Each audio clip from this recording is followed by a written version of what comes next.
Everybody has female and masculine energy. It just depends which situation you find yourself in. So for example, if you find yourself on the receiving end, meaning not really taking action, that means that you're in your feminine energy. So for my ladies out there, this is where you should be at. And if you're not, then you kind of have to figure out why that is, right? And for my masculines, if they're not in their hunting season, that means that they're in their feminine energy. They're not hunting, right? The male is the hunter, and he's the one that goes out and hunts his prey, right?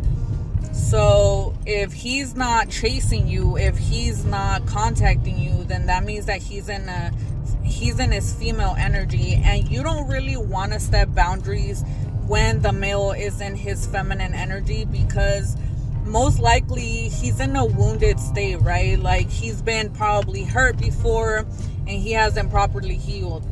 If you kind of know this about the male that you're interested in, then I would say give him time until he heals, if ever, right? Because you don't want to be the one reaching out to him, because you're always going to find yourself in this situation, and then it's going to create an imbalance.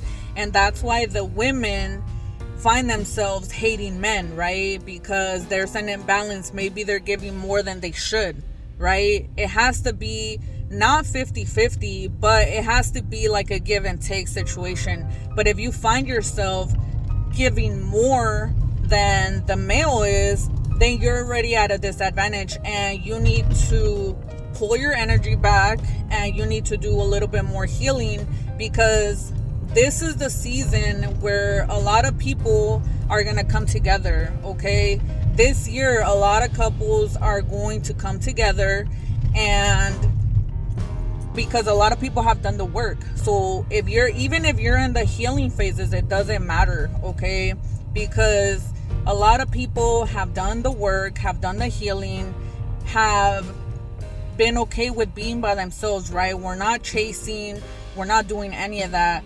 We're loving ourselves, we're taking care of ourselves, we're doing what's necessary to improve ourselves, right? To elevate ourselves, to grow ourselves spiritually, mentally, emotionally.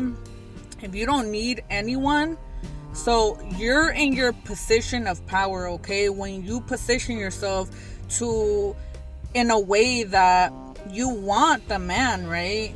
But you don't need him. That in itself is power. So if you find yourself chasing, then you need to reevaluate your whole situation, because you're going to end up hurting yourself again, and you're going to continue on this hurting cycle, okay? And we're not blaming men anymore. We have to take accountability for our own actions, okay?